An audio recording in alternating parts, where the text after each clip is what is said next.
नमस्कार, मैं दीपक गुप्ता नजर दिल्ली चैनल में आपका स्वागत करता हूं। आज हम बैठे हैं बनिया संसार के अध्यक्ष महोदय दिनेश जिंदल जी के पास।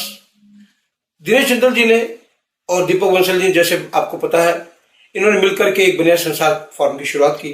तो हम जानते हैं इस बारे में कि बनिया संसार किस तरह से बाकी अग्रवाल संस्थाओं से या बाकी और भी संस्थाएं, जितनी संस्थाएं दिल्ली में खुली हुई हैं, उनसे कैसे अलग काम करता है। तो दिनेश जी, सबसे पहले आपका स्वागत है, हार्दिक अभिनंदन करते हैं। जय श्री राम, जय श्री राम। आपका बहुत बहुत स्वागत सर।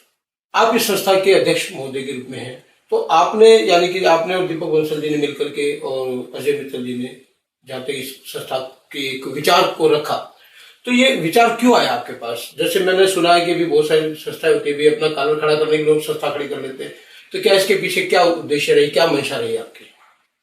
ये तो देखो ऐसा है जी, देश में की भक्ति के हित भी और सामाजिक भक्ति के हित भी और सामाजिक कर्तव्य के हित भी और अपनी संस्कृति को बचाने के हित के लिए हम एक संस्थाएं और अपना कर्तव्य कुछ रखते हैं।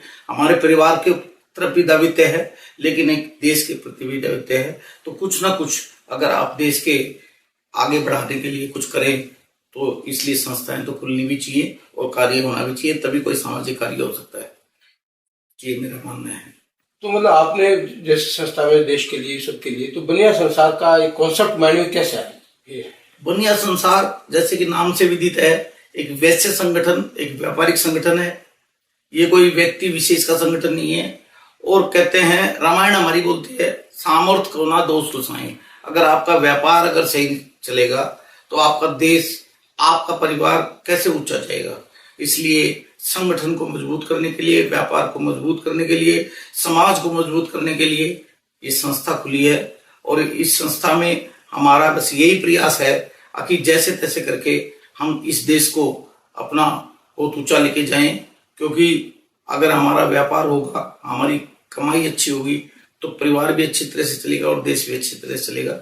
इसलिए हमने एक वैसे संगठन ये बनाया है और हमारा विचार है कि हम इसको मजबूत और मजबूती से व्यापार को बढ़ाएंगे और नए नए जो है ना कॉन्सेप्ट लेके आएंगे बाहर से भी, और लोगों को भी इकट्ठा करेंगे सामाजिक प्लेटफॉर्म के ऊपर समरसता के लिए, और जो है ना इसके बारे में बताएंगे अभी जिस देश को हमारे लिए हमारा क्या कर्तव्य है और हमारे को अपने लिए हमारा क्या कर्तव्य है।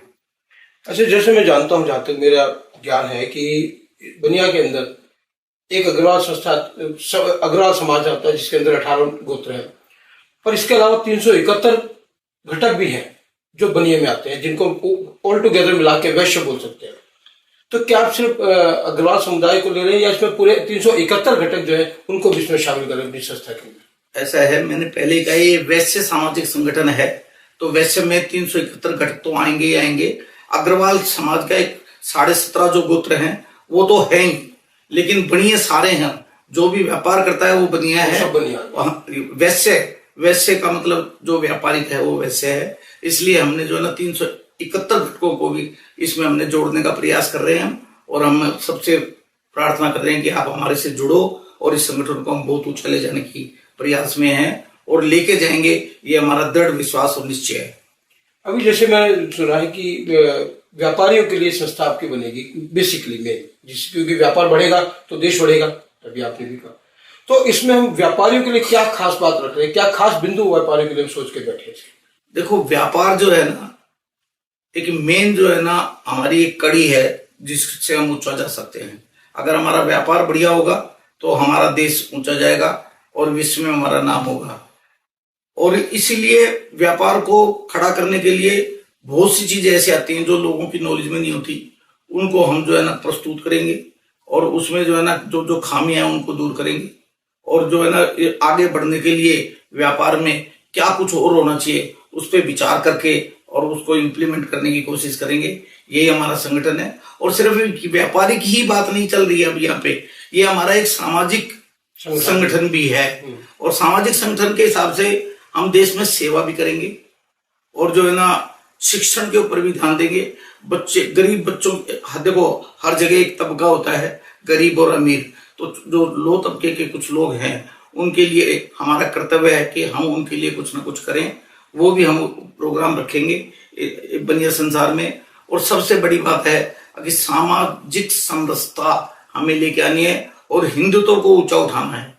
मेन हमारा उद्देश्य ये भी है। और उसके लिए हिंदुत्व के लिए और उसके लिए हम ये चाहते हैं कि जो बाहर की संस्कृति हमारे देश में घुसती जा रही है, हर चीज इंग्लिश माध्यम से पढ़ाई जा रही है, हम ये चाहते हैं कि हम हिंदी को ज्यादा प्राथमिकता दें और हिंदू संगठन बनाएं। और ये एक हिंदू ही संगठन है, ये बनिया संसार एक हिंदू संगठन है और हिंदुओं के लिए प्रयास कर रहा है और हिंदुओं को संगठित रखेगा और आने वाले समय में अपने देश को एक हिंदुस्तान जो हमारा देश है वो उसको बनाने का प्रयास करेगा।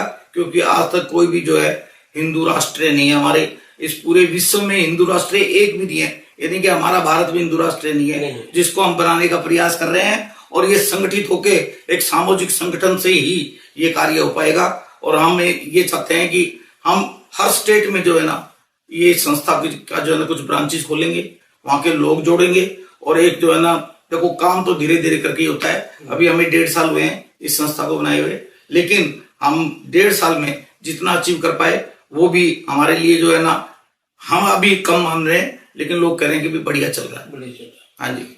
अभी जैसे आपने भाषा की बात करी, तो मैंने देखा हिंदुस्तान के अलावा बहुत सी कंट्री में मैंने भी यात्रा की, तो वहां पे उनकी अपनी पर्सनल भाषा, चाहे वो MBBS की पढ़ाई हो, इंजीनियरिंग पढ़ाई हो, पर एक विडंबना है कि हमारे देश में या तो मैं कहें कि भौगोलिक क्षेत्र इतना बड़ा है कि यहाँ पर भिन्न भिन्न प्रजातियों के लोग भी रहते हैं, भिन्न भाषा के, तो उसमें हिंदी को हम कैसे ऊपर ला सकते हैं? तो क्या इसके बारे में कोई आपने कुछ प्लान बनाया या कुछ ऐसे पॉइंट बना क्रिएट किए हैं कि हम हिंदी को कैसे सक्सेस कर पाएंगे?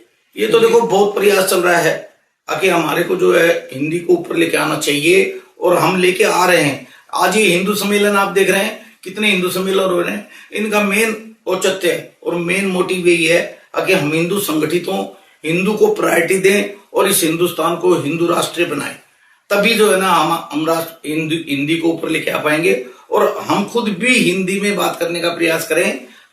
क्यों इंग्लिश में बात करने से ही क्या ज्यादा जो है ना इम्पैक्ट पड़ता है? नहीं, आपका जो है ना कोई भी जो है ना किसी भी स्टेट में चले जाओ वो वहां के स्टेट की भाषा बोलते हैं, लेकिन हम अपने देश की भाषा ही बोलने में हिचकिचाते हैं और हर चीज इंग्लिश में प्रस्तुत करने की कोशिश करते हैं, उससे अपना स्टैंडर्ड समझते हैं। ये कोई स्टैंडर्ड की बात नहीं है। आप अपने देश को सर्वोपरि रखो, तब रखोगे तो ऊपर लेके जाओगे। तो ये हमारा मानना है, इसलिए हमने एक जो है हिंदू संगठन खड़ा कर रहे हैं, हम ये हिंदू राष्ट्र खड़ा करने का प्रयास कर रहे हैं। देखिए, इन्होंने बहुत बढ़िया आपका विचार है दिनेश जी, के जिसमें आपने बनिया संसार को पूरी तरह से हिंदुत्व से जोड़ा है और हम उम्मीद करते हैं कि आपका सपना जल्दी साकार हो। आपका स्वागत। जय हिंद, जय भारत, जय श्री राम।